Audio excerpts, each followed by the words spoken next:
بسم اللہ الرحمن الرحیم۔ فیکٹیکل کے معزز ناظرین کو السلام علیکم۔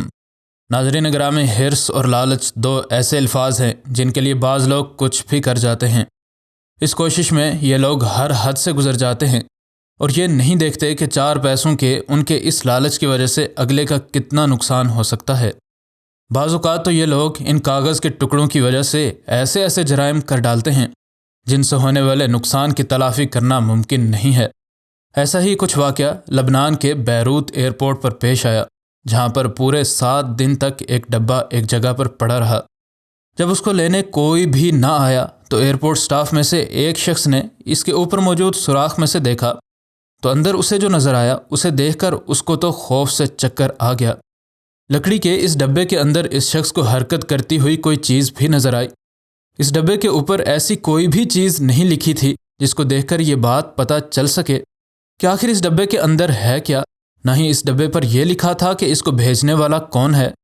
ایک کارگو جہاز پر یہ ڈبہ بیروت ایئرپورٹ پر پہنچا تھا اور اس پر چونکہ یہ ایڈریس بھی نہیں لکھا تھا کہ آخر اس ڈبے کو دینا کس کو ہے۔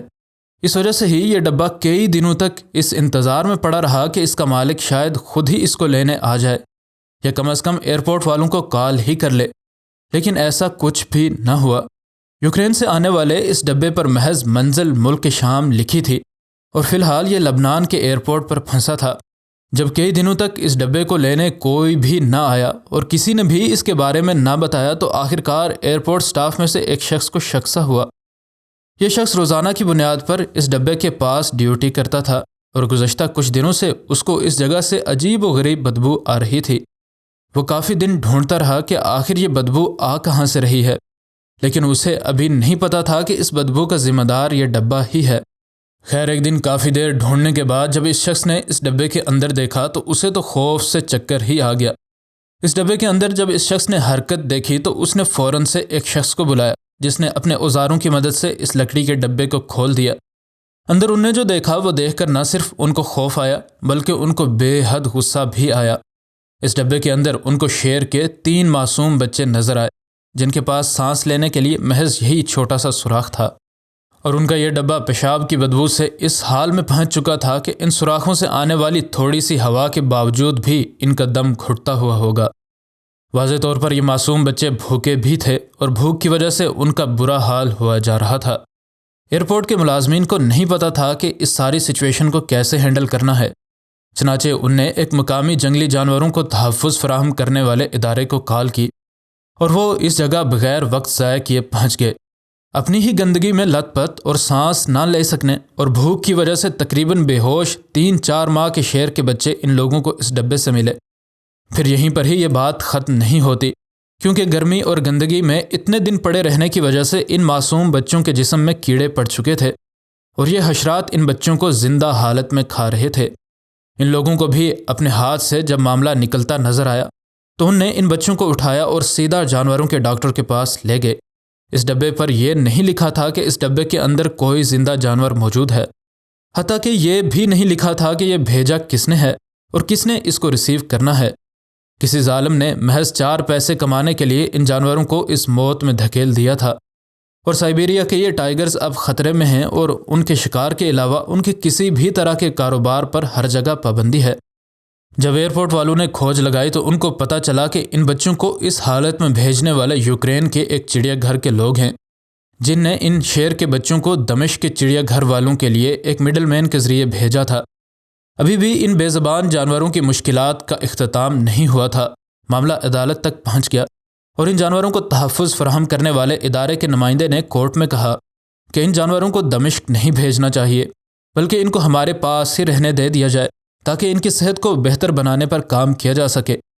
ان لوگوں نے عدالت کے سامنے اس بات کا بھی ثبوت دیا کہ چڑیا گھر والا معاملہ صرف جھوٹ ہی ہے اور اصل میں یہ کالے بازار کا کالا دھندا ہے جس کے تحت یہ بچے بھی بھیجے گئے تھے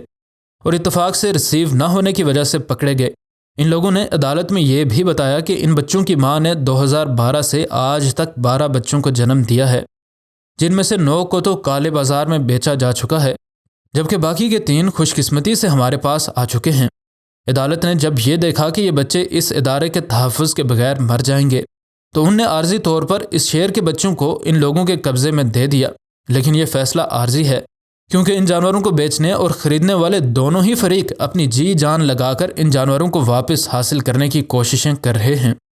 جب اس کی کھوج لگانے کا عدالت نے حکم دیا تو یوکرین کے چڑیا گھر کے ڈائریکٹر نے اس بات کو کنفرم کیا کہ یہ بچے ہمارے ہی چڑیا گھر سے گئے ہیں، اور اس نے دعویٰ کیا کہ جانوروں کو تحفظ دینے والا ادارہ غلط بیانی سے کام لے رہا ہے۔ اس نے بتایا کہ ہم نے ایک ڈیلر کی مدد سے ان تینوں جانوروں کے عوض ایک اور نایاب نسل کا جانور دمشق کے چڑیا گھر سے لینا تھا۔ اس کے علاوہ ہمارے پاس بھی تمام تر کاغذات موجود ہیں اور خریدار کی طرف بھی سارے کاغذات تیار ہیں، اور یہ ادارے والے محض اپنے لالچ کی وجہ سے ان جانوروں کو ہتھیانا چاہتے ہیں، اور اسی وجہ سے یہ ان تمام بہانوں کو گھڑ رہے ہیں۔ اس سے بھی بڑھ کر اس شخص نے اس بات سے بھی انکار کر دیا کہ یہ جانور اتنی قسم پرسی کی حالت میں تھے، کیونکہ ان کی حالت ان لوگوں اور عدالت نے خود دیکھی تھی۔ وہ کہتا ہے کہ ہمارا کوئی کالا دھندا نہیں ہے اور کچھ بھی غیر قانونی نہیں ہو رہا، اور یہ لوگ بس الزام لگا کر ان جانوروں کو ہم سے چھیننا چاہتے ہیں۔ اور فیکٹیکل کے ذی شعور ناظرین اندازہ کر ہی سکتے ہیں کہ کیس کس سمت جا رہا تھا۔ انہوں نے کہا کہ ہم پہلی بار اس ڈیلر سے جانور نہیں بھیج رہے، اور اس کے تمام کاغذات اصل ہیں۔ وہ کہتا ہے کہ اگر صحیح اور سچا کیس چلا تو یہ بات کھل کر سامنے آ جائے گی کہ یہ ادارے والے اس کے ان بچوں کو ہتھیانا چاہتے ہیں، اور یقیناً فیصلہ اس کے حق میں ہی آئے گا۔ اگر یہ شخص اتنا ہی سچا تھا تو پھر اس ڈبے پر بھیجنے والے کا پتہ کیوں نہ ملا، اور ریسیو کرنے والے کا پتہ بھی نہیں لکھا گیا تھا؟ یہ صرف محض جھوٹ ہی لگتا ہے کہ یہ ڈبہ شام میں جانا تھا، اور اگر لبنان کے ایئرپورٹ پر یہ ڈبہ اترا تھا تو یقیناً اس کا خریدار بھی لبنان میں ہی ہونا تھا، اور محض اس واقعے کو قانونی رنگ دینے کے لیے یہ چڑیا گھر والا معاملہ بیچ میں ڈالا گیا۔ اور اگر یہ ایسا کوئی بھی کاروبار نہیں کرتے تو بس ایک چیز کی وضاحت کر دیں کہ آخر اس ٹائیگر کے باقی کے 9 بچے کدھر گئے؟ ادھر یہ 3 بچے جن میں سے ایک نر اور 2 مادہ تھیں اب صحت مند ہو رہے ہیں، لیکن ابھی بھی ان کا مستقبل تاریک ہی تھا، اور جب تک عدالت کا فیصلہ آتا، کیونکہ کالے بازار میں یہ بچے لاکھوں ڈالرز کے عوض بکتے ہیں، اس وجہ سے ہی یہ بات بعید از قیاس نہیں ہے کہ اس کے مالکان آخری دم تک ان کو واپس حاصل کرنے کے لیے ضرور کوششیں کریں گے۔ اس بات کی صرف امید ہی کی جا سکتی ہے کہ ان بچوں کو اس ادارے کے حوالے ہی رہنے دے دیا جائے، تاکہ کم از کم یہ صحت مند تو رہ سکیں، اور اگر ان کی قسمت اچھی ہوئی تو اس ادارے کی پالیسی کے مطابق ایک دن ان کو ان کے اصل گھر یعنی جنگل میں ہمیشہ کے لیے چھوڑ دیا جائے گا۔ ایسا ہی کیس ایک 58 سالہ بوڑھے کے ساتھ بھی ہوا، جو کہ جب ایئرپورٹ پر اپنے بڑے اور بھاری بھرکم بیگ کے ساتھ آیا تو اس پر کسی نے بھی شک نہ کیا، لیکن ایسے لوگوں کو ہی پہچاننے میں مہارت رکھنے والے ایئرپورٹ کے عملے نے جب اس مشکوک شخص کو دیکھا تو اسے مشکوک پا کر اس کو اس کا بیگ کھولنے کو کہا گیا۔ تو پہلے تو اس شخص نے انکار کیا، لیکن جب ان لوگوں نے اس کو قانون کے ساتھ نہ دینے کے نتائج سے دھمکایا تو اس نے یہ بیگ کھولنے کے لیے ان لوگوں کے حوالے کر دیا۔ اندر ان لوگوں کو 10 چھوٹے بیگ ملے، اور ہر بیگ کے اندر سے دبی دبی آوازیں آ رہی تھیں۔ ان نے جب ان بیگز میں سے ایک کو کھولا تو ان کو اندر ایک بندر کا بچہ ملا، ایک کے بعد دوسرا، حتیٰ کہ سارے 10 بیگز ان لوگوں نے کھولے تو ان کو تمام بیگز کے اندر سے نایاب نسلوں کے بندر ہی ملے۔ ان جانوروں کا ان تنگ بیگز میں رہنے کی وجہ سے بڑا برا حال ہو چکا تھا، اور جانوروں کا غیر قانونی کاروبار کرنے والے اس شخص کو فوراً ہی گرفتار کر لیا گیا۔ تھوڑا سا ڈرانے دھمکانے پر اس شخص نے یہ بات مان لی کہ وہ یہ جانور روس کے دارالحکومت ماسکو میں بیچنے کے لیے لے جا رہا تھا۔ چند پیسوں کے لیے اس نے ان جانوروں پر جو اذیت اور مظالم ڈھائے،